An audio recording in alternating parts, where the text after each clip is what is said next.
do some editing, so it's not as like, this is when we start. We can do that. We're good at that. Yeah. Well, good.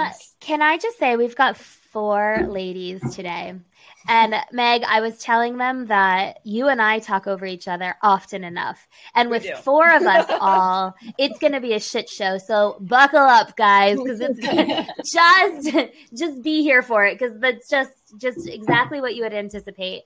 But let me ask, actually, Kate and Michele, what are you guys drinking over there? Do you have anything fun going on? Okay, so Tell me. I'm a matcha person. Oh. So I have my own matcha latte concoction that I make with protein, with collagen and honey and whole milk. And then also this is what my cup says. Today's today's goal, keep the tiny humans alive. A virtual cheers to all mothers. Hey, cheers. That is my God. hysterical. I've been alive for 30-something years, so I'm doing good. Yes. Okay, that's a great segue. Yeah. We have a dynamite mother-daughter duo with us today, guys.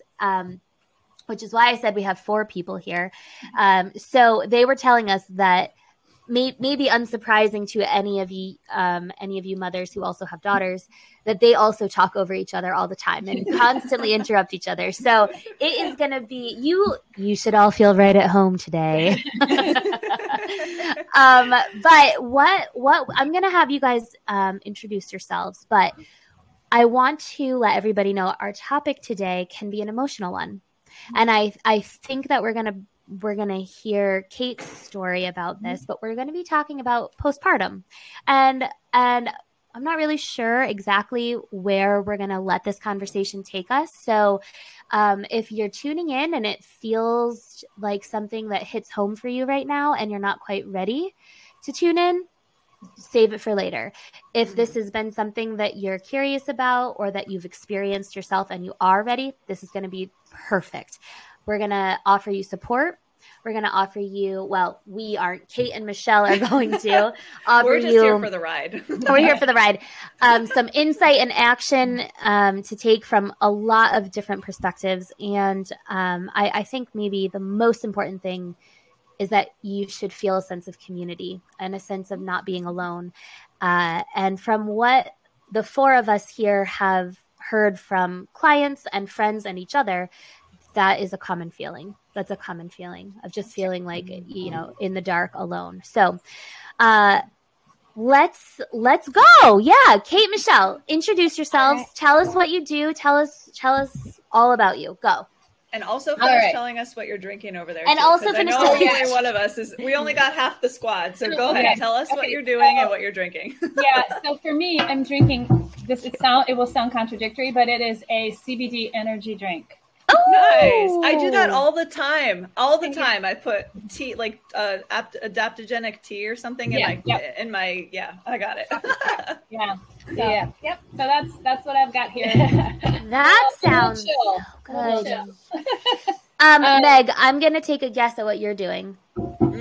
Ovacetal in water, some kind of tea. Your tea is ginseng tea. And you've got a smoothie. How off am I? You're so funny because what I did today is actually I combined it all in the smoothie. So we got That is funny. That's right. Trying to conserve glasses here. We got the Ovacetal in there. I made the ginseng tea the base of my smoothie, and then I threw in some other stuff in there. So that is so funny. I hate being right. It's just exhausting. Meg, I bet you can guess what I'm drinking too, though. What have I got? If I had to guess, you have your 2 p.m. coffee. That's right there. Maybe the force is there. Oh my God, I'm wrong. Only because I finished it right before this call. You are not wrong. I had it at 2:00. Beth. But you know what this is. It's not Greek. Are we drinking Olipop? Of course we are. Come on, guys. Come on.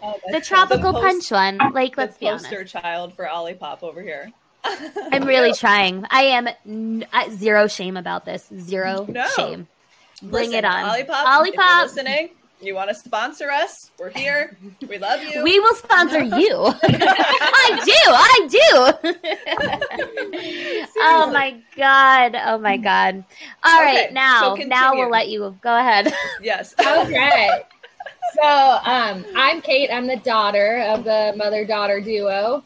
My background is actually in psychology, and I have I'm a board certified health coach. So been doing that for about 3 years now. And we teamed up about 2 years ago to work with your one-on-one, my one-on-one one-on-one client. Yes, because I was tired of being health coach and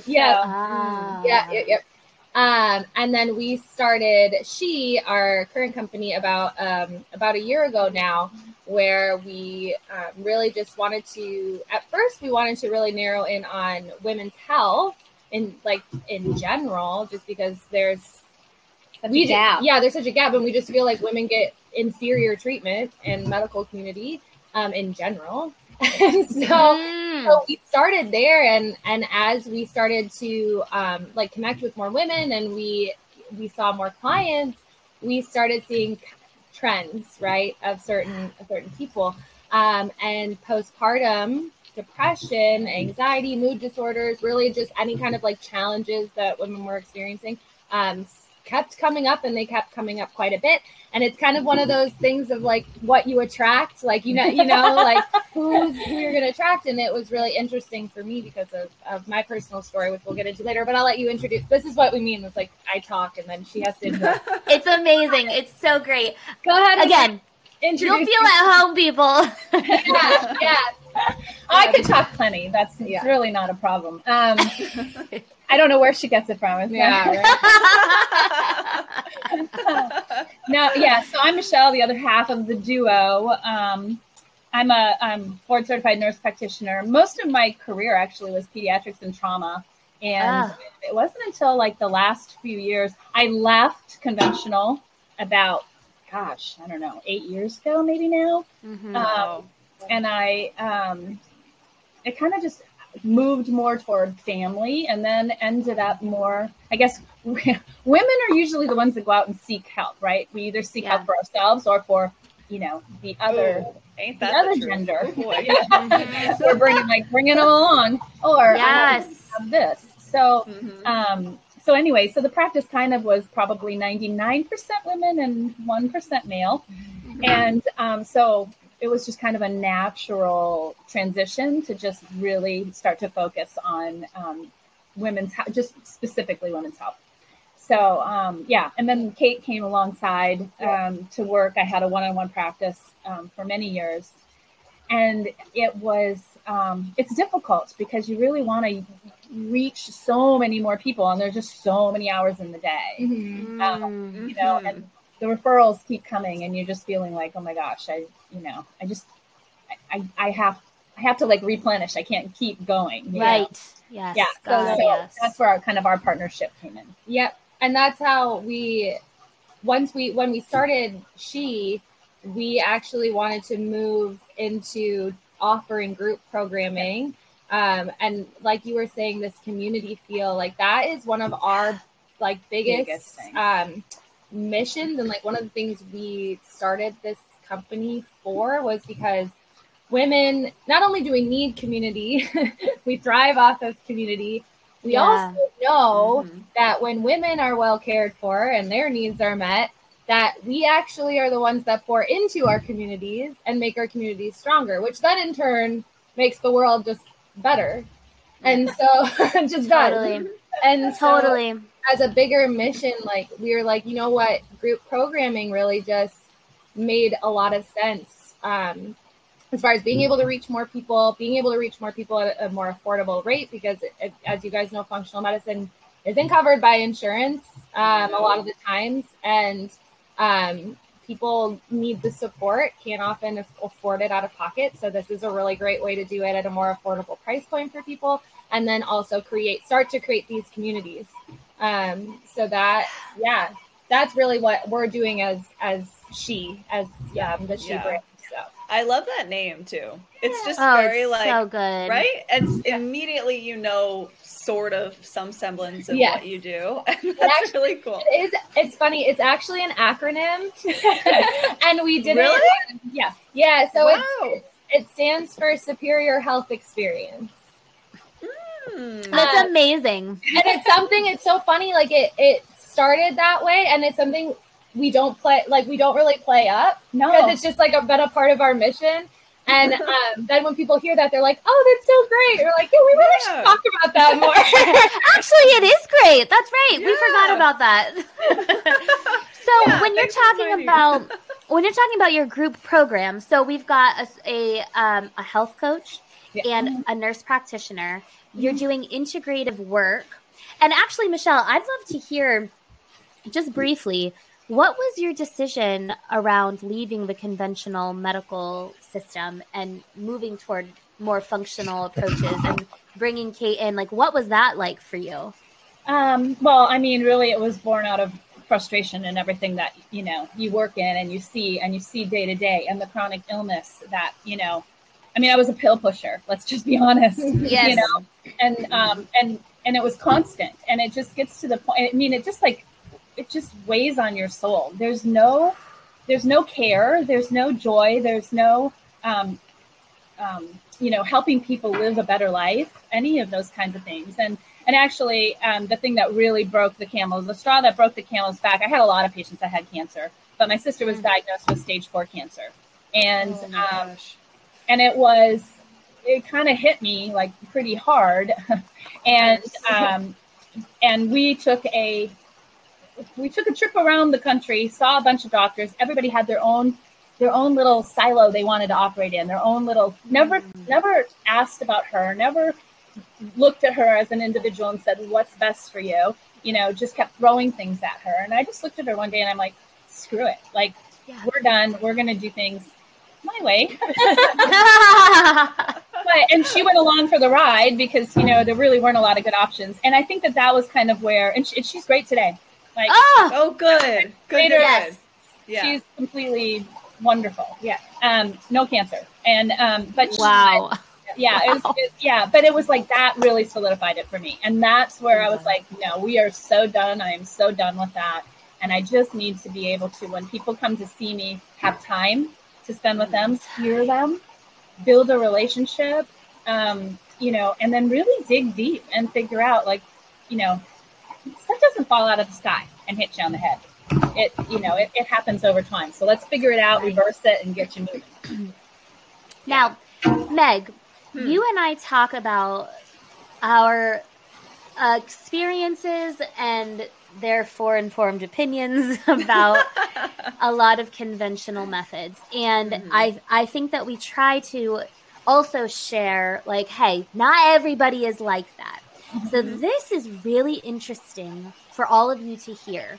It's not just us, right? This is a health practitioner in the field who's seeing the same thing and personally experiencing it.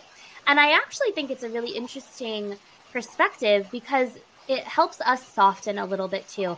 I bet there are other people like you, Michele, who aren't in a position where they feel confident enough to leave and do something their way. And I not to say we don't need more people like that, but it's nice to see that it isn't just the patients who might be feeling it. It very well might be the practitioners too. I just appreciate that perspective. Yeah, I love that you brought that up. That's a great point. So, go ahead, Meg. I would like to hear Kate's story. Me too. That's what I was going to say. Your turn. My turn. Yeah. Well, to start, I'll start from the beginning. But so I got pregnant with my daughter. She was a surprise. I'd only been married 6 months at the time. I might have a little bit more time, but it's all good.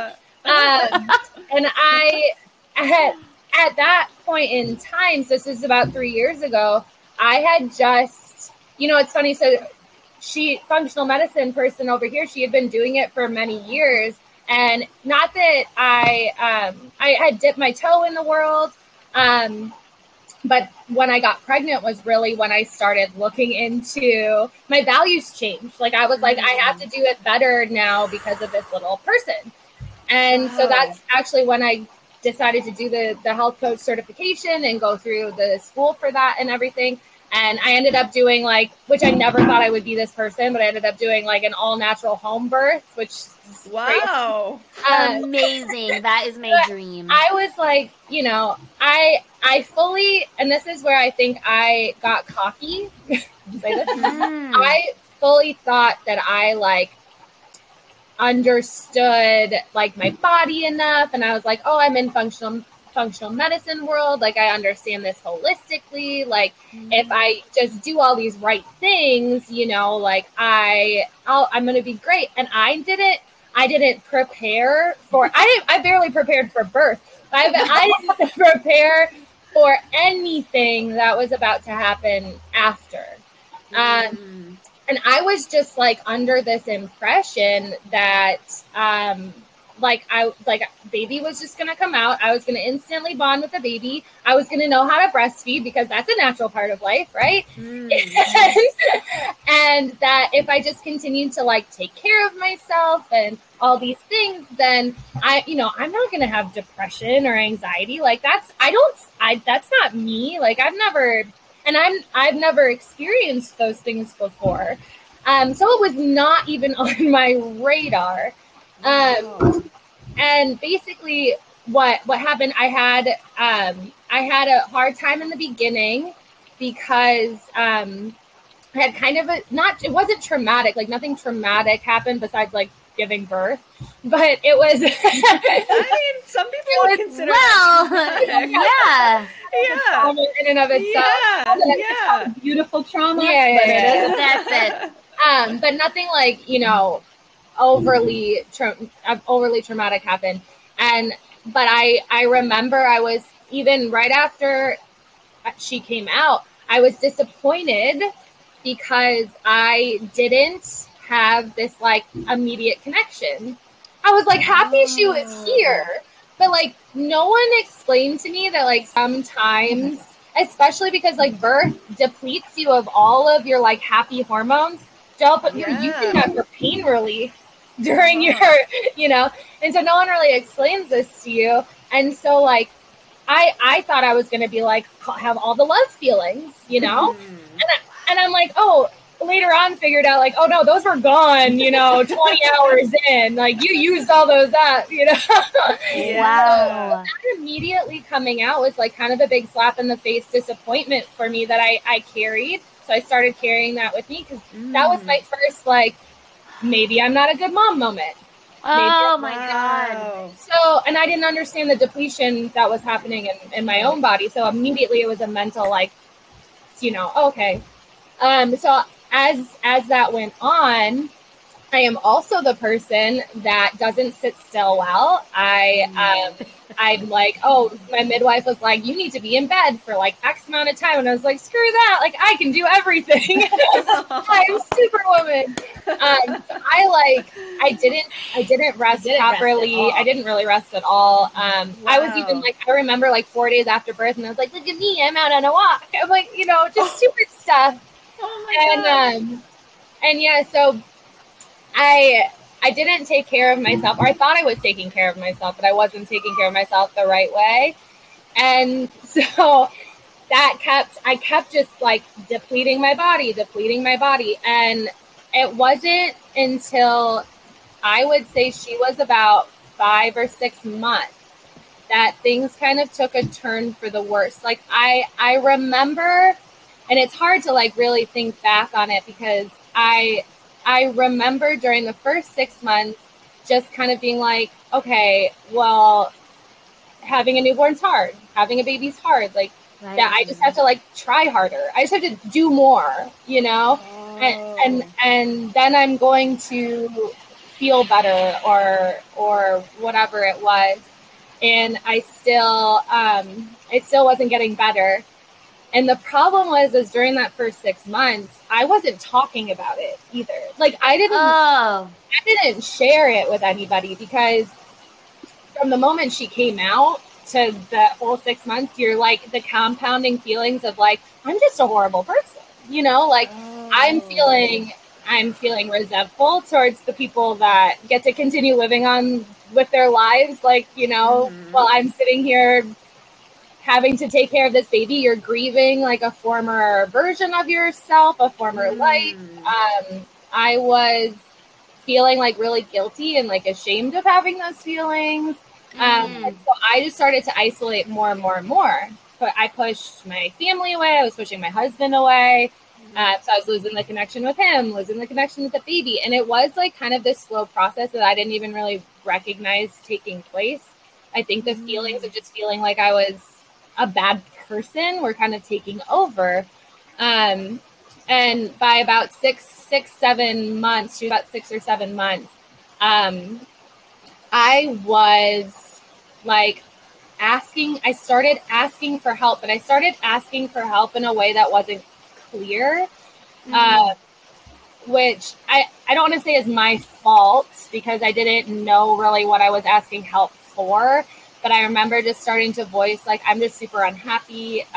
You know, I was crying. At this point, I was like crying every day. I can kind of chuckle about it now, but there's like a point where I would like go in my closet every night with like a bottle of wine, and I just sit there, you know, and like every night consistently. And I think at about 8 months, it was my character and judgment at that point was like out the window. I was in a place where I was like, I'm so miserable that like I can just blow up my life and that would be better than where I am now. You know, like I could just leave. I could just leave, you know, leave my husband. I could just, and like they would be better off for sure. And I I would find some relief. Right. So that was, and she was 8 months at that point where I was like, you know, kind of at the lowest point, I would say. And having like just those really negative self-talk and like those negative beliefs about yourself. And I remember my mom, like I it's so weird. Like I remember calling my mom and I like had no emotion. And I was just like, hey, like I'm going to leave. Like it was no emotion, you know, I was like, I'm just going to blow up my family. Like, see you later. And she was like, wow, what the heck is going, you know, like at that point, she's like, what is going on? And Kate, is this the first time that she was kind of being clued into what was going on? Like, yeah, it went from like not really talking about it to, hey, I'm leaving. Yeah. Okay. Yes. Yeah. And I remember people throughout, like before that time period, kind of just be like, yep, motherhood's hard. And you're like, okay, like that's super not helpful. And also then that makes you feel more inadequate because you're like, is this just how people like walk around feeling? And B, if it's not, like, I really do suck. Wow. Because everyone's just brushing it off. Like, it's just this, like, yeah, it's hard to be a new mom. And you're like, but it shouldn't be like this, right? And that was, it was the first time that I really like had told anybody. And it wasn't in an emotional way. It was just in a very like clear cut, like, nope, this is where I am now. And then she obviously like came alongside of me, and my husband came alongside of me, and there was a lot of understanding. But it took me talking through a lot of things too with them for a few weeks to kind of air out what was actually going on. And I remember when my mom was like, you know, this is depression. And I remember her telling me that, and I was like, no, it's not. Like, even then I was like, I am not depressed. And I don't know why, you know, there is a stigma around depression, but I remember like that. I remember it being so surreal, being like, no, I'm not. Like, that's not what this is. Like, so all along this whole 8-month experience, at no point were you able to connect for yourself, oh, this is postpartum depression? And even when a health professional, right, your mother, says to you, hey, no, that it is what you're seeing, it was like, it didn't that's feel not real. me. That doesn't happen. That doesn't, Yeah. I did the things, I checked the boxes, I know my body. That wouldn't happen, right? Or is this what you're thinking? Exactly. And there's that, like, okay, if I accept that I'm depressed, then it's like the ultimate failure, you know? Like, that is the how did I get there, and how and you know, I should be grateful and I should feel all these things. So it was really a really hard place to admit. But then I remember, so once we got to the point where I was like, okay, I'm going to accept this, I was like, well, I remember looking at her and be like, well, Mom, I'm not doing, like, we're not doing it. Like, I'm not doing the antidepressants. Like, we're not doing that. And she's like, no, we're not doing that. And I was like, okay, what is the option? Like, what do we do? You know, because that's the, you know, neon sign option for women, postpartum women, but like for this diagnosis, quote unquote, is medication. And it just, you know, I was lucky enough, I guess, to have the education that I had and know that that's not what I wanted to do, that I was going to find another way. But then it was like, how unfortunate and it is for women that like are super desperate. They're in that place. They're like, I'm desperate. I don't want to ruin my family. I need to get out of here. I'm going to take the medication. Like, duh. Right. I don't have another option. Of course. So I remember at that point, she was like, okay, this is, you know, we put together a game plan, if you will. And this was really like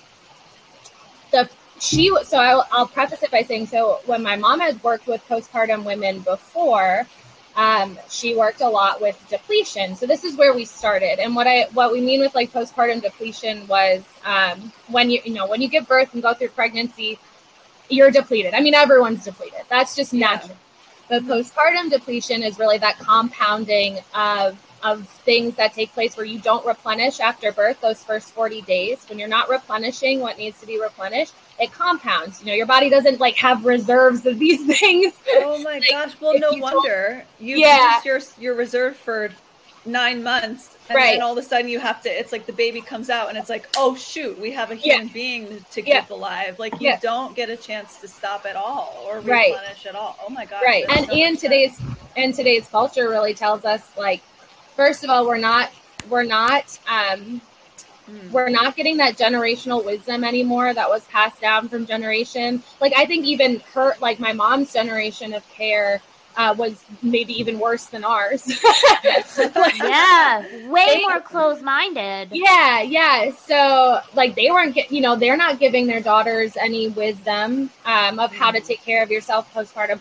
Our culture is one of the only culture that doesn't like have any rituals or anything around that first 40 days of postpartum, like those first 6 weeks. Most other like countries and cultures have like a ritualized like gathering of women and doulas and support for moms because they know how important it is. Not here. That doesn't exist here. We get one like measly 6 week visit, after the damage is already done, essentially. Right. And I just want to clarify, by here you mean the U.S., yeah? Because we have a few listeners outside of the U.S. So I actually, Kate, I want to say something to this. I was just finishing up reading Lily Nichols' book, Real Food for Pregnancy. She's actually, we have her coming on in the fall. And one of the things that blew my mind, to your point, is all of these examples of soon-to-be mothers being mothered during their birth, and then like the first, each culture has a different length of time, but say 40 days, for example, where they are home with their mothers. They go back to their family home where they give birth, and then they are mothered by their mother, where they have an opportunity to learn, to be taught, and to be taken care of in like a deep healing way. I guess the interesting thing to me was that I didn't even realize that the way that we do it, you know, it's all you know. It's all we know. Yeah. And there are so many things during that first 6 weeks too, because like there is something to, you know, mom being taken care of really pours in, but it's because these things compound. And it's like, we used to know this. We used to have like this wisdom like inside of us. We used to be so in tune with our bodies, and like even like ancestrally, like, you know, 100 years ago, they didn't know like what minerals were depleted in their body. They just instinctually knew that like, hey, we need to care for the mother in these first 40 days, because if we don't, things are gonna happen later on. And so we're totally missing the mark on that first 40 days of care. So when we were putting together this plan, it was like, okay, we're gonna have to go retroactively kind of do some things, because now some problems have compounded because we didn't take care of them then. So as we were working through some of that stuff, now I know what I was gonna say before, a lot of the things that she did with postpartum women was like IV treatments and stuff to try to replenish some of those minerals and nutrients and things. Luckily, you know, I'm in a place where we can do that. But we've found now other ways to actually supplement that are sometimes better and then more accessible to more people. So that was actually, it was part of my treatment, was to do IV treatments of some of these things, or part of that protocol. But it was a lot of that, a lot of sleep, a lot of focusing on sleep, like how to exercise again without depleting my body more, those types of things. But we were doing all these things. And it's funny, at this point, we didn't test for anything. So we hadn't done any testing. And I think at that point I was like, well, I just don't want to pay for it right now. Like, let's just see how far we can get. And then if we need to do it, we'll do it. Well, we needed to do it. Yeah. And so it got to the point where, you know, we did all the tests and we ran this hormone panel. And it's so funny because I think we all instinctively know our hormones are all out of whack after you have a baby, and it takes a long time to get those back in place. But we're noticing, we're looking, we're like, okay, what is going on with the cortisol? Like, what is going on with the cortisol? And it hit us that is like, well, stress management is a portion or like a piece of the pie that we talk about when we're talking about hormone balancing. We don't give it nearly enough attention at all. It is not the main focus.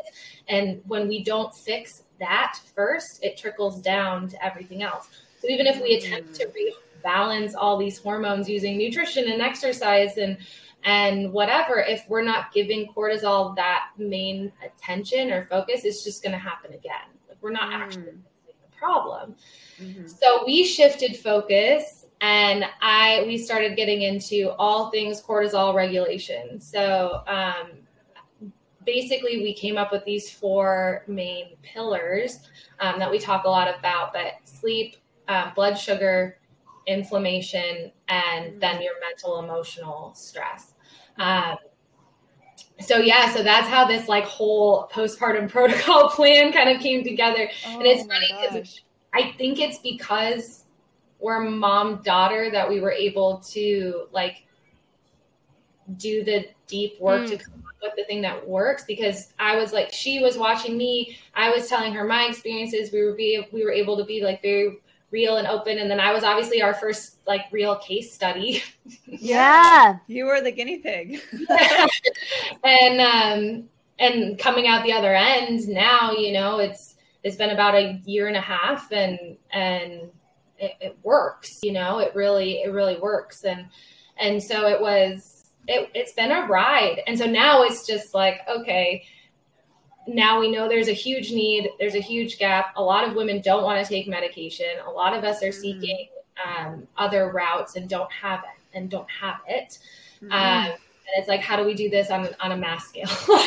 And so for the last year, we've been just like doing it one-on-one. And then we're going to try to really bring it to a group setting. So thank you so much for sharing your story. Yeah. Oh my God. Yeah. I think that holds so much weight. And I think a lot of people will really either resonate with it or like I learned 17 million things just by listening to that one story. So thank you for that. But I want to hear about these pillars, and I would love to hear about them in the context of like talking to our listeners, people who, as you mentioned, don't have access to IVs at home or like, those kinds of things. So can you take us through each pillar and just give us some examples of what someone listening who might be experiencing this right now could actionably like take with them and do?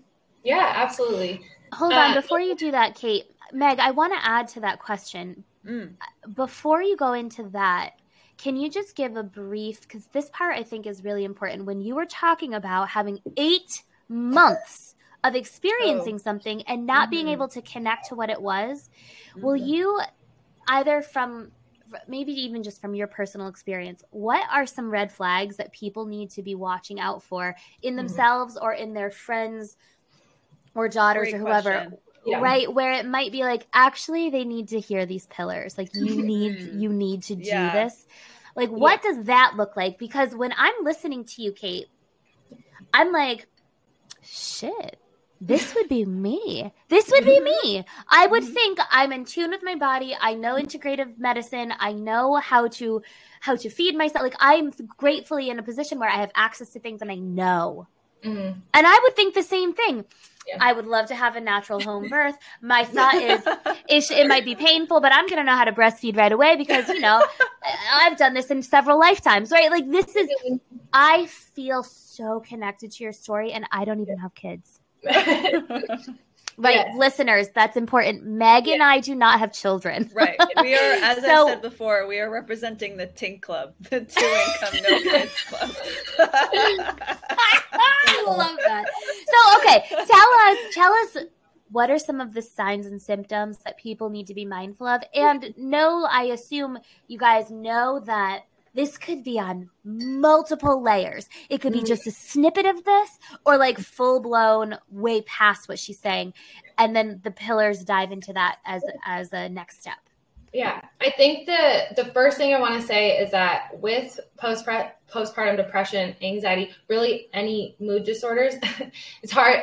This is going to sound, I'll get into some things to watch out for, but it does vary so much. And I think a lot of people, when they hear postpartum depression, which this is really interesting. Side note thought, we say the word postpartum and everybody automatically associates it with depression. And I think that that's like a key to understanding like how much, like how bad we are at supporting women during postpartum. Because it's like, if we just say the word and immediately everyone's like, oh, I had postpartum. And you're like, well, everyone with a kid has postpartum. But nobody says that. Everyone's like, oh yeah, I totally know what you mean. Depression. Got it. And it's just like, whoa, that's a testament to how horrible we are for mothers during this time period. But that being said, I think a lot of people also think, oh, postpartum depression means you want to harm yourself or the baby, right? Or something like, to that extreme. And which it could include, right? It could absolutely. But that's not the experience for everybody. And depression also go kind of hand in hand with anxiety and those those intrusive thoughts of like walking down. Oh my gosh, I chuckle now, but like you walking down the stairs and you're like terrified because you're like, I'm going to trip and fall and my baby's going to die. Or like constantly moving like the shoes out of the way because you're like, someone's going to trip and fall holding my child. And like, things like that, the anxiety, or like I remember I had a journal where like I literally for months wrote down every single thing she ate, every time she pooped, every time she peed, like the exact times, her sleeping schedule. Like I was like journaling like when she breathed, like I was. So wow. I think we also go hand in hand with some of those things. So depression can look like a lot of things. I think the biggest things, like the thread that kind of connects all of those different like manifestations is that it's constant, right? Like it's a constant feeling of this like hopelessness. And so it's, you know, while like baby blues or just like stress in general can make us have depressed like moods or periods of time, we come out of them or we cycle through them. This is like, it's constant, right? Okay. It is always there. I also think a big thing is going to be isolation. You're going to see, and this is something from the people, like if you're looking at somebody that you love, you're going to see them pull away and they're going to tell you everything's like fine. Right. But I think it's like an instinctual thing where it's like they are avoiding, they're self-isolating, like they aren't really like talking, responding to messages, whatever it is. They're not going out in public, like period. You're kind of looking at them and like, how are you even like getting groceries for your kid? Or whatever? You know, like they're not leaving the house, things like that. That's a big sign to look out for. And one of the other things would be like drastic changes in mood. So I would be fine and then be very emotional. And this could be either like sad, happy, or angry or whatever. And it was very drastic and very extreme. So those are some other like, telltale signs. Thank you. And then you have your kind of general exhaustion, like debilitating fatigue, lack of appetite. Some of the things we normally associate with depression, it's the same. But those two things for sure, when you're looking for the signs in other people. I know my friend just had a baby, but he's about 6 weeks old now. And it's really funny, like funny, not funny, haha, but I was on alert with her. I don't know why. I was very alert with her. She lives like 5 minutes down the road from me. And I noticed that she was just like totally retreating, wow. And I could tell, and she would say everything was fine. Like she'd text me things, and then at the end of them be like, but this is such a blessing and I'm so happy he's here. And I'm like,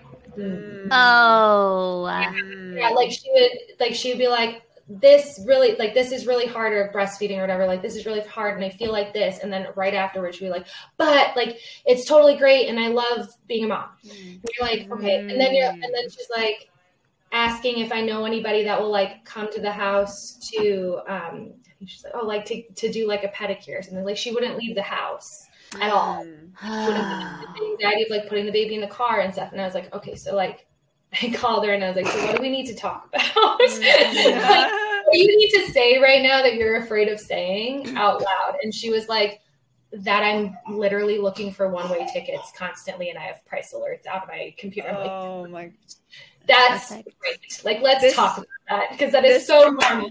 This reminds me of I know that this is like a little bit of an extension because I don't have this experience, but the closest thing I can think of is that scene in the Sex and the City movie where Miranda and Charlotte are sitting on the plane overnight and Miranda's like, take a drink, say what you need to say, and then take a drink. It's okay. It's just exactly. Yeah. Exactly. I love you. That's great. That's what I thought of. I was like, oh. It's not like an addiction. It's not like you're confronting somebody that has like a problem with alcohol or anything like that. Like you don't get defensive. It's more like I think people are afraid to approach because they're worried about like you denying it. And it's like, I never wanted to deny it. I never wanted to deny how I was feeling. I did want to deny the depression part. Yeah. I never wanted to deny how I was feeling. I just felt terrible for you can say it exactly as you want here. Say everything you want to say. I have the mouth of a sailor. So I just thought people were going to think that I was literally a terrible person. So I didn't say anything. So to have like my mom at the time or even my husband be like, hey, like so like, it's okay. And you can say those things and no one's judging you and no one thinks you're a bad mom and no one thinks that you're failing. And like, and then I was able to just kind of say all the things that I needed to say. And that was really the beginning. But I think that's part of it. It's like, if you feel like someone, if you're listening and you feel like, hey, there's someone in my life that's like, sounds like this, like, you can't like go to them. Like, this is like, don't be afraid, because this isn't like they're going to get mad at you. You know, it's not that feeling. I think it's like a relief when someone's finally like, hey, why don't you tell me all the things that you don't want to say out loud? And I'm not going to judge you for it. I'm actually just going to like sit here and let you say what you need to say. And then we will figure out a plan. Like, wow. Yeah. You guys hear that? That piece feels really, really important. Yeah. For like the support system people, the friends, the mothers, the husbands, the fathers, the brother, whoever, all the people around you. That even for me, I mean, Meg, how many times have I told you like every single human I know is pregnant right now? Yeah. Every single one of my girlfriends is pregnant or preparing to be. It feels that way. And to know this, Kate, is so huge. As a person who loves deeply and feels the pain of other people's pain, you know, I think a lot of our listeners are going to relate to that. This is huge to be able to look for and know and have the words, which I appreciated, which might be, you know, what do you need to say that you're afraid to say? Yeah. I'll hold that space for you, and it's okay. And it doesn't have to leave this room if you don't need it to, you know. But I think what you're saying is that will pull the string that will allow everything else to kind of fall in a good way. Right. Yeah. And I think like it's just it's that hey, now we're gonna figure this out. Like, we're not gonna leave you here. You're not alone. This feeling of you're not alone. And this, what you're experiencing right now, this isn't normal motherhood. Like, I don't care what people are telling you, like, being a mom is not a diagnosis. Oh, it's like, woo! You know, like, it's not like this. You don't deserve to be overwhelmingly emotional or exhausted all the time or at your breaking point or stressed out to the max. Like, that's not just like being a mom. Ooh, I felt that in my bones, like up my spine. I think that's like, it's one of my biggest pet peeves, because it's like, you know, I really like hate that because I'm like, what you're telling women is that it's normal. Like, oh, like, you basically deserve to feel like that because you're a mom. Like, no. You should make shirts. Yeah. Not a diagnosis. I love that. I love that idea. Yeah. So it's like, that is, you know, let them know that, like, no, we're going to get you out of this. Like, this isn't what being mom's about. This isn't, you know, of course you're going to be stressed out and busy and like those moments happen, but this isn't what it's about. So, tell us the plan. What's the plan? Yeah, but wait, what's the pillars? I'm going to let my mother speak for a minute. Okay. We're going to do a little switcheroo here. Yeah. Good. Michelle, come back in. I love that. Oh, come on in. Come on in. I love this. This is great. I feel great having that language, understanding, especially. I mean, really, Meg. Especially. Yeah, hi. We're tag teaming. Perfect. Actually, hey, before we go into the plan, I wanted to get your perspective and your experience, having been one of the people who was closest to somebody going through all of this. Not knowing that she was going through it, she didn't know how to speak about it. What was that like for you? And like, did you feel helpless? What did you choose to do that was helpful for you? You mean for me? Well, I mean, yeah. I mean, it was kind of weird because she is the person that you would never expect that you know, that would have been her experience, because of everything she knows and the way she embraced it all and everything, right? So, but then you start to notice little things like, you know, the comments that are made, or the, you know, inability to just get going, or just, you know, you just like simple little things that would have, you just think, oh, that's just the way it would be. And I kind of noticed it. And it's like, we try to talk to her. her sister and I. Nope, that's not me. That's not me. You know, I'll figure it out. Everything will be fine. And then I kept, and then I was like, well, why don't we do a little testing? Like, that's just me. But in all seriousness, I said, after you have grown a human and birthed it, you're missing some things. So why don't we just do a little testing and kind of see where that all turns out?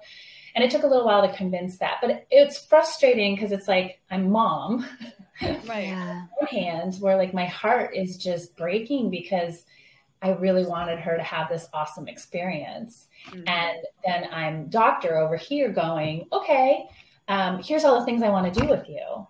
But, it's difficult because I don't know if Kate mentioned it, but it's like, it's a different kind of denial. It's not the denial like, yeah, no, I'm drinking too much. No, it's the denial like, I don't know what's going on. I can't verbalize it. I don't know how to talk about it. And if I talk about it, it sounds so awful in my head that I can't say it out loud. So it was frustrating. I mean, it was frustrating, sad, all the mom emotions that there were, like, I wanted to just reach in and do something. So then finally convinced her. And then we kind of got down this path, and it was really bizarre how we, figured out that it was I like really was missing something. Like I was missing a big piece of this. I could do all of these things, but we're still the whole picture isn't coming together. So yeah. So that's kind of from the mom. Yeah. Weird. Wow. Thank you for sharing that. Yeah. I think a lot of people are going to feel that part of the story, relate to that, I agree. Before we jump into the pillars, I just want to check on time. Are you guys okay on time? We're good. If we're tag teaming, we're good. Okay, perfect. Good. Okay, good. Because I'm really excited. I really want to hear about these pillars. This is the juicy part. I want to know, because now we've set the story, right? Everybody is in the fields. They're all connecting. We went through like, what are the signs to look for? So they'll know if they or somebody they know needs some sort of guidance. So tell us the guidance. What can people do? What is the thought process? Yeah, so I guess the one thing that we figured out was that this underlying piece of everything is cortisol, right? It's so funny. There's a couple of things, like we used to call it the master hormone. And then that fell away because all of a sudden thyroid and your sex hormones, your estrogen, your progesterone, everything, those are the sexy topics. And we kind of forgot about that. And honestly, I forgot about it. I mean, it kind of fell off the radar. So then we just kind of went through, and it's like, well, what are the four pillars are just blood sugar monitoring, blood sugar regulation, right? That's a big one. Inflammation, but inflammation, it's a difficult thing to explain to people. It's not like the inflammation we think about, but it's really cellular, like way deep down, what's going on, at that level. And so important to kind of figure out that. And then sleep, which for, I don't know, new moms especially, but any person who has a life, it's a tough one, and it's difficult because we kind of take it for granted, but we don't really realize the difference between quantity and quality, and what are some of those things that you can do to improve that. Totally. And then the last one, of course, is the level of stress that we all think about, which is the emotional and mental piece of it. So those are kind of our four pillars that we really work deep dive on.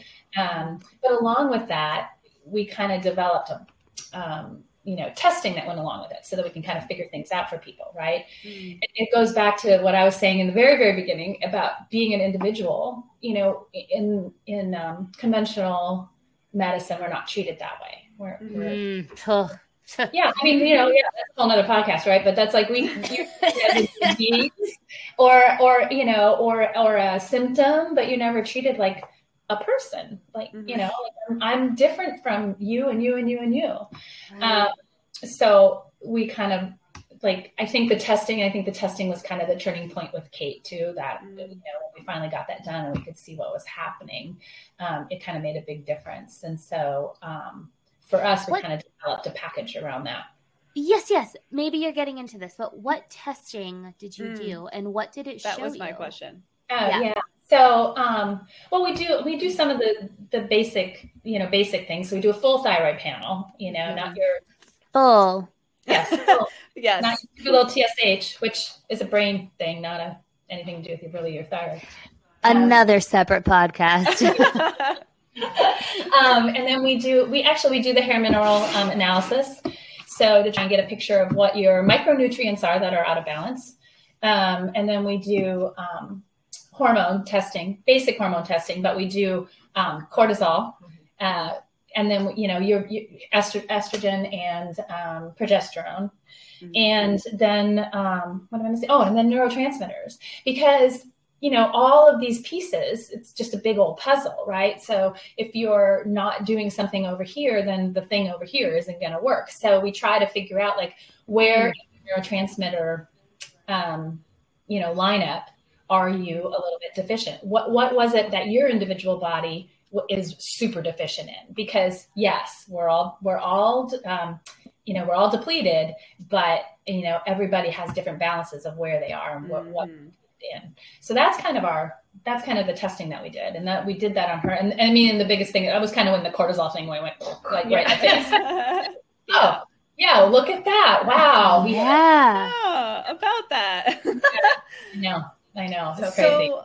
So you've talked a lot about the importance of the individualization, which I think is kind of a very common theme on our show, but and the testing and all of that. And so I'm curious for the women who are listening, or anyone who's listening, and they're thinking, great, all that sounds good, but I'm kind of looking for things that I can do like right now, or like so what are some of your favorite things? Can you share with us to recommend for that? Yes, we can.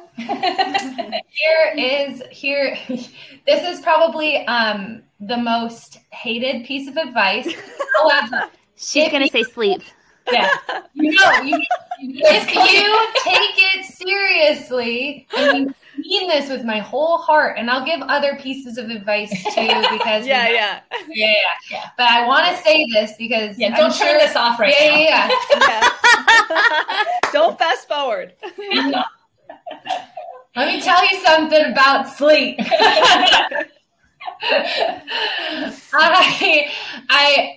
It is the body's only way to heal. We cannot heal if we are not sleeping. Yeah. It is the first thing we need to focus on is rest. And it's so funny because women hate it because we're programmed, first of all, to like go. But second of all, like when we think about, let's say like being healthy, or let's say we want to like lose baby weight or whatever it might be, we think, food and food and exercise. And if I'm resting, that's not, I can't do that. And it's like, well, no, if you're not resting, all that other stuff doesn't matter. Totally. So, and probably if you're tuning in to this and you're interested in this, you have young children, and sleeping through the night is like not a thing. So that's another reason people like to smack us in the face and we say that. But the thing is, what we do is we focus on quality, not quantity. So there are ways to optimize the amount of sleep that you can get, and whatever chunks that is. And some of the biggest ways we do it is sleep hygiene. So coming up with a routine for every time you're going to go to sleep. And then aromatherapy is great for this kind of stuff. So there's valerian, lavender, chamomile. You can also drink them herbally. But giving all these suggestions too, the biggest thing about sleep is consistency. So you have to train your body that it is going to go to bed. Yeah. So don't think, okay, well, great, I'm going to go drink my cup of tea tonight and I'm going to have the best night's sleep ever. Right. It's not going to work. Like, you have to stick to a routine. You have to stick to it. But once you give your body a minute to realize, like, oh, this is my routine. We're prepping for bed. You're going to notice the biggest change in your sleep. And then that's really going to pour over into everything. Right. So I know it's like the lamest piece of advice, but it's like my biggest one. Well, the thing I tell people, especially people with kids, right, is like, what do you do with your kids? You have a bedtime routine. We start them to calm down. We start to like, we're communicating to them that we're going to get ready to go, right? Some people even have like the same songs that they sing over and over again because your brain, it actually triggers your brain. Yeah. So those things are super important. But we don't do it as an adult. Right. So weird. So I just want to clarify, because I'm curious too. I just can't, like, it's hard for me to imagine thinking about, and again, I don't have kids, but I can't imagine what it's like to try to have a bedtime routine for myself when I'm spending the entirety of my day trying to keep another human alive. And so what are there, I know what you mean when you say sleep hygiene, but I'm just wondering if you can clarify for those listening, like, are you talking about when you say setting forth a routine, for those who maybe don't have situations where they can regularly have a sleep schedule, are there habits that you're suggesting they do routinely, maybe? Like, can you clarify that a little bit? Yeah. Go ahead. Yes, you are correct. Yeah, I'll interrupt. It is. It's more habitual, and this is the thing about it. It doesn't need to be anything that takes an hour. Yeah, you know, and our when we say habits, and typically try to find things that you enjoy that like will naturally chill you out. So like a bath is great. Sometimes you can't take a bath every night, but like baths are great. Getting like a diffuser. This is something so simple you can do. Okay. Let's say you've had like the most exhausting day and all you want to do is fall face first into your pillow. Literally get a diffuser, put it by your bed, put lavender, put bergamots, put something in it that's going to be that natural kind of sleep inducing smell, and put on the same music, like some chill music, whether it's white noise or ocean sound. Yeah, there's like beta waves too. There's all sorts of really great, almost like meditative sort of music. Put that on. Do that every single night. You will fall asleep within 5-6 minutes once your body knows it's safe, it's going to be time to calm down. I'm gonna get time to rest and repair. Yeah. I mean, your body's really super excited over that. It's like, let's go. Let's do it. You know? And that's super simple. I mean, the longer, I will say, the longer routine you can have, the better, because it gives your body a chance to like totally mellow out before, your head hits the pillow. So, if you do something like a full 45-minute type of routine where there's like a bath and some reading and some really like precious time, like that's great, but that's not reality. It's not reality. And on the nights you can do that, like, wow, how cool. But if you can find something that's really literally just takes 5 minutes and you do it consistency is key. That's the biggest thing. Those two things help so much, because what's great about the aromatherapy and the white noise. Let's say you get up at 2 a.m. and you have to go feed your kid. Guess what you can do? Immediately go back to bed, you can turn on your diffuser and your white noise, and it's the same thing. So so those are my big things for moms, like have to get up continuously. And Kate, are you vouching for these? I assume like this is what you've done, right? Like this is not just like, put some lavender on. You're like, no, this is what I did to survive. I do it consistently. Consistently. And obviously, like, she doesn't have kids in the house anymore, so she has like a whole big, huge bedtime. But actually, one thing that I added in that I love more than anything, once she got to the point where she was sleeping through the night, so around like 6-7 months. And I mean, you bragger. No. Okay, let me clarify what I mean by sleeping through the night. I mean, like, she woke up at 4 a.m. once. Like I could put her to bed at 9. Yeah. She woke up at I'm not. Oh, my baby was sleeping 13 hours. No. Actually, I think you earned it. Go for it. But no, I started doing restorative yoga. So this is really, I've never been, it's so funny. We teach stress. I've never been a meditator. I think it works for some people and that's great. It's never been for me. I do really enjoy yoga, but And I'm like, but when I was in that state, I was like, I'm not going to go do downward dogs right now. Like, that's not what's going to happen. So I found restorative yoga. There's restorative yoga. And then there's another one, which I didn't practice, but Yin? That starts with an A. Oh, that's no. But regardless, and it's a yoga specifically for sleep.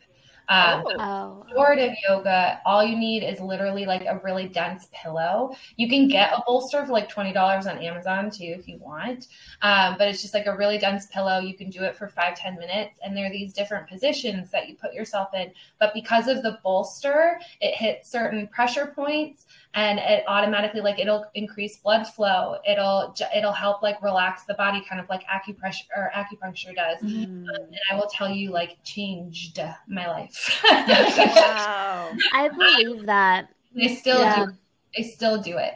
I can't do it every night, but I still do it. Like, especially if I've had a day, like I make sure I do 5 or 10 minutes. And sometimes it's just literally like putting my feet up against the wall before I go to bed.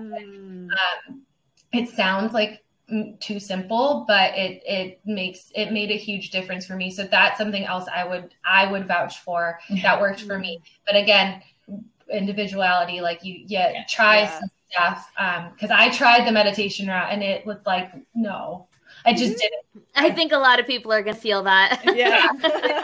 For me, for whatever reason, like I get in a comfy position on my floor with this pressure point and my back feels good. And I'm like, oh, I'm zenned out, you know? Yeah. That's a great suggestion. Yeah. And I think the cool thing that you're saying here, Kate, is not like, go to a yoga class where you have to like leave your house and do childcare and you're gone for an hour and a half. You're saying like lay on the floor with a comfy pillow for 5 minutes. Just who can't do that, right? You know, that's basically what it is. Yeah. But it's like it was so nice, and it's that's amazing.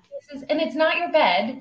You know, it's not your bed because it is specific positions and stuff, but they're very easy and so many. I was going to say there's a ton of YouTube videos on it. So many. So that is another like really, really cool thing that you can start to do. Super easy. Yeah.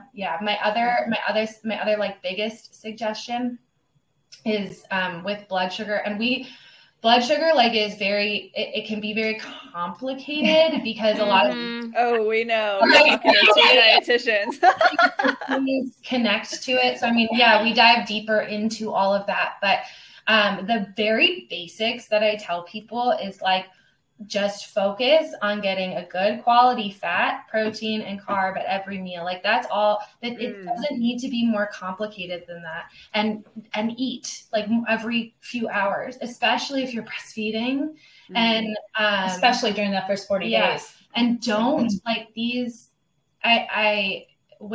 With postpartums, like during that first year, I think this bounce back culture of like, I need to get my body back. Like somehow you're going to erase the fact that a human came out of you, which is just ridiculous. There's a lot of like diet culture around this time period, or like eating a lot of salads and whatever. But what your body really needs is like nourishing foods. It needs like warm foods, soups and bone broths and all the things really like protein, fat, heavy things. And sometimes we can't we can't think and process so much information. So that's my go-to is like every meal you're going to sit down and all you're going to do is look at your plate and go, do I have a carb? Do I have a protein? Do I have a fat? And if I do, cool. And then move on. I love that. Simple. Back to basics, people. Back to basics. It's so true, right? We've just so lost touch with that. Mm-hmm. I mean, it's crazy. It's like all the paleos and the ketos and my gosh. And get everybody in the room. Just ask them; they'll tell you. I almost feel like if this were me, I would just have a list of like foods that were proteins, foods that were fats, and foods that were carbs on my fridge. Okay, check. Mix and match. Yeah. This is a great idea. It is. It's a great idea. We might steal that. We'll actually make that. You know what? Hey, all you listeners, we'll make that for you. Yeah. And we got it. Tune in this week. We'll make it. Yeah. I love this. I love this. Send it to us, Meg, and we'll put it in the show notes. We'll put that in the show notes. Yes. Okay, so just check the show notes because it'll be in here by the time this airs. This is amazing. I love it. I love what just happened. Absolutely great. Yeah. Oh my gosh.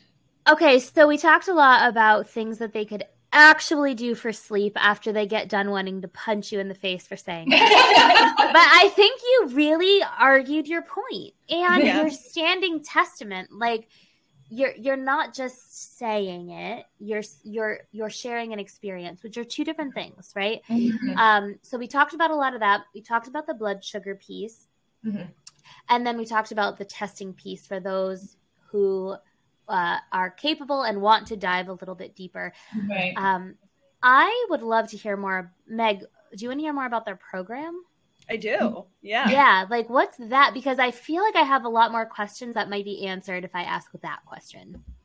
Cool. Okay. So the program itself, it's the postpartum relief plan. And like we said, we've been doing it one-on-one with people, but recently it's actually I should say this, we are launching it officially in September. Ooh. Okay. The group program. You still are, if you're listening right now and you want to do it now, we do offer it one-on-one and we can do that now. But if you're interested in it in a group setting, which is like our baby, we are launching. We will be birthing a baby. Yes. With all the pain that goes along with that. So that's gonna be launching mid-September. But it is a 10-week program and the reason why we do 10 weeks is while it seems like it's short, it's actually, it's a really, really, really good amount of time to see real results. And then it's not super overwhelming for people. This is not going to be some 6-month long commitment. Right. That's huge. That's huge. Especially for moms that just don't want to invest in themselves. We just don't. Totally. Know your audience. So, so basically, women. Women. So, basically the way that it's structured is we do, a lot of education in the first couple weeks while we're waiting for test results. So you do your test results. We've laid out, I think you told them all before the tests that we take. Right. Yeah. Right. And they're all at home. You're not going to a lab or anything. They're just at home stuff. Yeah. And so we do some education while we wait for the tests, education with some action points like we talked about today, just some things they can be doing while we're waiting for that individual. Yeah, quick start, quick relief things while we're waiting for more of their individualized plan. Every week they're going to meet with us live and with their group. So this is really a chance for them to ask questions, whatever was gone over that week. They can bring it to group. We're here, open book. They can ask for support from the other women. And we're really there to help hold their hand and implement the things that we're talking about each week. As we get their test results, what we then do is really try to individualize the plans for each person. Our groups are small.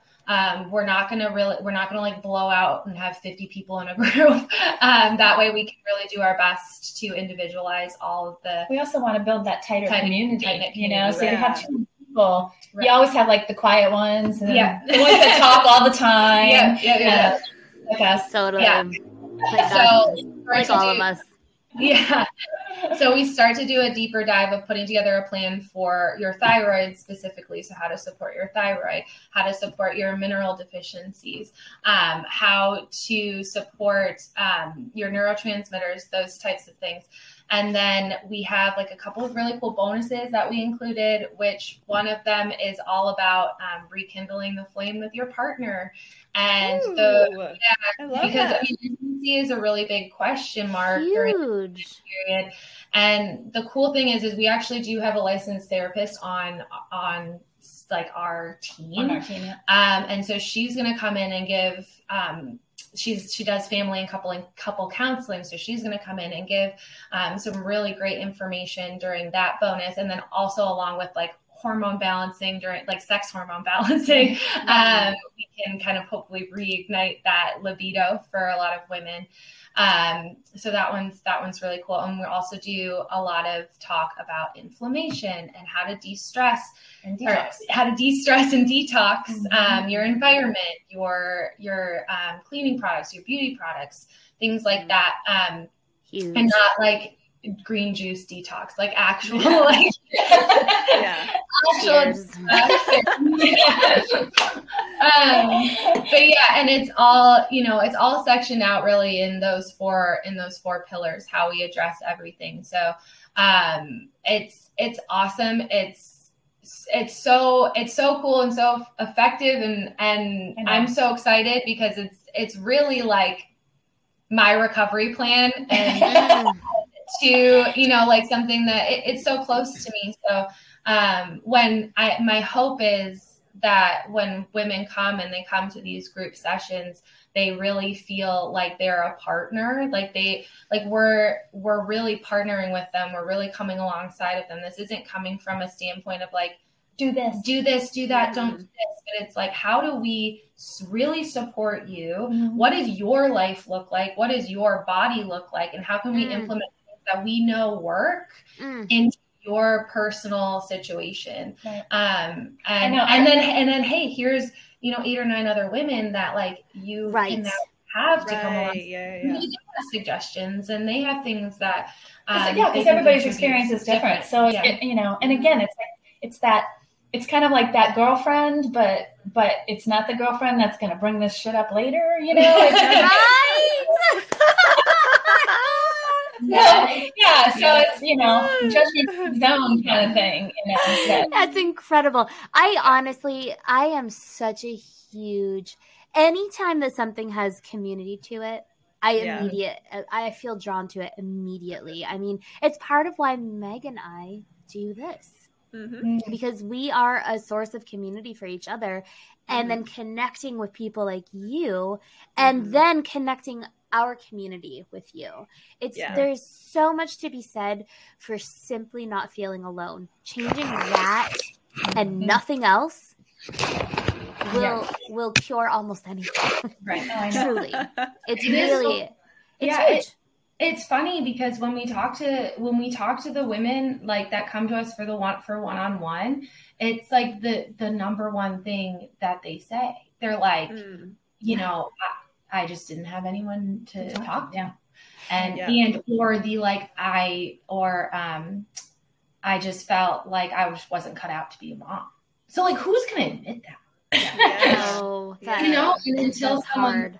And then, and you just need someone who really, who really cares about you, but also, to like be, it's okay. Yeah. But also we want to let you off the hook. Yeah. Because like, honestly, what's happening, what's going on, it has nothing to do with like your, like things that you've done. You know what I mean? Like you have the education that we're all given. Right. You have the support system that we're all given. And it is not your fault that neither of those things are good. Yeah. That the people that you have given your trust to support you have like led you down the wrong path. Like that's not like, and it's physical. It's not mental. This isn't in your head. This isn't manifested. This isn't because you're a bad mom. Like you're off the hook. Like wow. You know what I mean? Like we're gonna figure out exactly where you're depleted, where we need to focus, how we can replenish your body, and then give you the support that you need emotionally and mentally so that you can like navigate through it. And it doesn't exist. Like there's and that's unfortunate. So like that's also why we're so excited about it, because it's like it's time. Totally. Time for something like this.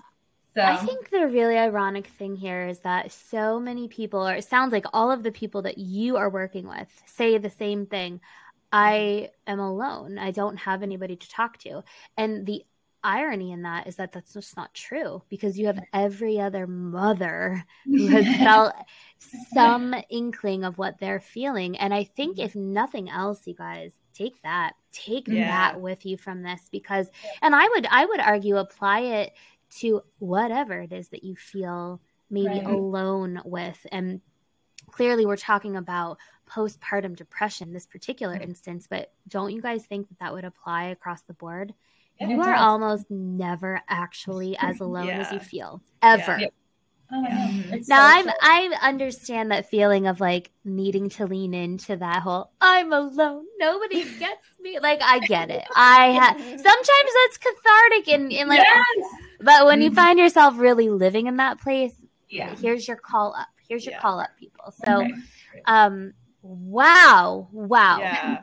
I have one final question about your program, because I think it's also important to speak to the people who maybe medication is the route that they want to take. And I just don't want them to feel like that's wrong or left out either. And so I wanted to speak to that, but I also wanted to ask you, is your program something that someone who wants to go on medication, but also wants to put in place long-term solutions, is that applicable as well? Or is it, do you feel like it should be, go ahead.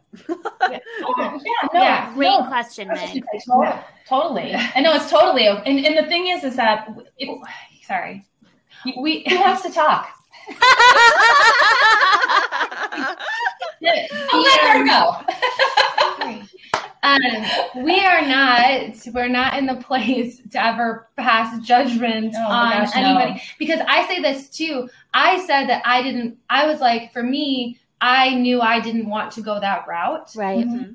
But I will tell you that we had a phone call where I was like, but I'm just going to take the meds because I was desperate. Mm-hmm. Yeah. I'm like, if this is going to make me feel better, it. Like, I'm going to do it. That's right. And so like, I have zero judgment for people that go that route. Because, like when you're in that place, that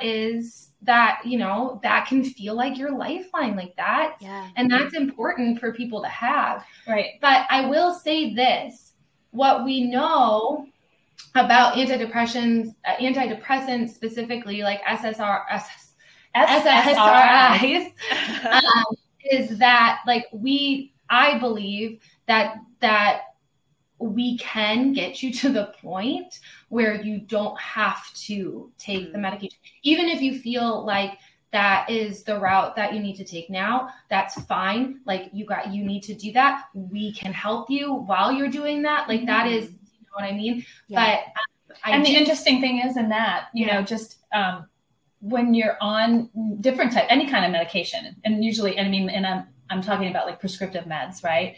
Yeah. It depletes you too. Right. There are chemical things that happen in your body that you have depletion. So here you are, please, you're welcome. I mean, everyone's welcome in the program. Yeah, great. But you're going to also find out that through the testing that maybe the medications that you're on are also depleting you. Right. So we can fix that as well, those underlying things. So, I do. I believe that women that are experiencing this, that even if it's in the short term that you needed you needed to get over this hump, you needed to feel better. That's great. You did. And you know what? You were proactive for yourself. But I can promise you that there is an alternative way that would enable you to not have to be on those kinds of medications. And I think that, hopefully that provides relief. I don't want that to sound judgmental. But that's where I'm coming from, just from that standpoint. Meg, I'm so glad that you brought that up, because I meant to circle back to that, because we all have similar approaches here. Mm-hmm. We work with our clients in a similar approach. We choose the same sorts of decisions for ourselves, but we are also working with a lot of people who don't feel that way. Mm-hmm. And we are friends with and love dearly a lot of people who don't feel that way. And I appreciate being able to just kind of do a healthy head nod to acknowledging all of the very real variables that would lead a person to having that medication be the right decision in that moment. Right. I also appreciate this, like, hey, just so you know, if you're feeling bogged down by that, there's a way for you to feel more free while you use it as well. Right. It just kind of like, and doesn't this just circle back, you guys, to your very first point, which is treating people as an individual human being. Yeah. That's what this comes back to. Yeah. Wow. You guys. That was an amazing interview. Thank you so much for your time and your wisdom. Yeah. Oh my gosh, it was so fun. We made it, guys. Wait, we made it. We did it. Okay? That's what I feel like I want to say. The 4 very chatty ladies, we did it. I didn't really talk over each other that much. Actually, I think we did a good job. I think we were tag teaming. That's probably right. That's probably right. I learned personally so much about how to support and what to look out for and what to recommend and where to recommend. So I think just to round this out with the where can people find you? Can people tune into what you offer virtually? Do they have to be in person? And where can they learn more? Okay. Well, we are virtual. Yeah. Perfect. I think that's anywhere. Yeah. Okay. Our main platform is going to be on Instagram. So at she_health_. Our website, www.she-health.net. We also have, for anybody listening right now, this is actually a resource that we put together for women that are expecting, like maybe they're currently pregnant and listening and wondering, curious about it, or just recently gave birth. We put together a postpartum blueprint, really like a what to expect when you're no longer expecting. Ooh. It's kind of, it's in a conversational format. Yeah.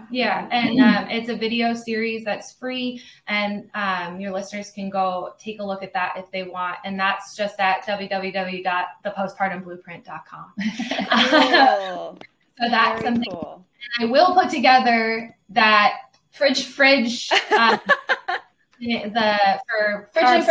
Fridge macros. Yes. So we'll call it fridge macros. Yeah. There it is. Fridge macros. What a productive call today, girls. What a productive call. Yeah. I love that. And all those links and hashtags and all of, I mean, not hashtags, Instagram handle and all of that. I'm over 30. Okay. Give me a break. I don't know where all these hashtags and things that will all be in the show notes. Cool. Yeah. And we will say, like, if you, our Instagram is really a great way to get to know like everything we offer and all the things we have going on. And we do have like an early interest list on there for anybody that wants more information about the postpartum relief plan coming in September. That is on there too. And anybody listening, seriously, like, we're open books, and like we said, we love community. We want to. This is not, we get a little like irritated because we don't ever want to come off as like salesy in anybody, because especially like on social media and where you can connect with us directly, like we love to talk to people, and like this isn't like you have to pay me to ask me a question. Like just DM us, like if you're like struggling and you're like, I don't know what my options are, like I don't know what I can do, I don't know what I am able to do, like I'll voice memo you all day long. Like, that's seriously what we're about, and it is about the community. So I want to like be sure anybody listening that's like just want like, hey, they sound like cool people to talk to, like we'll actually I honestly, you guys, I really think a huge part of what we're doing here and what we said to you before we even started is that this will feel like a chat with your girlfriends. This should feel like a conversation. And I think you're really showing that. So really a testament to like, we want to bring you in. We want you to be our people, or rather you guys, they want you to be their people. They want to help you. And so I think, if you are somebody who is, like you were saying, about to give birth, just did, maybe it isn't just, and you're still feeling this way, or for like, if you're our age and everybody is pregnant, send them this podcast. Like, send them this link. Really. Yes. I'm like, I've got a list of girlfriends who, me too. As soon as this posts, I'm like, copy, paste, copy, paste, copy, paste. Yep. Good. Oh, Kate, Michele, thank you. It's like even older people like me, you know, it's like we have daughters and nieces. And, wow, totally. Yeah. We have a couple of people in our community too that they're just moms. They're moms, like they're not, sorry, of course they're moms. Just moms? Like they're moms. They're like adult moms, moms of adult children. Okay, I don't know what I'm saying.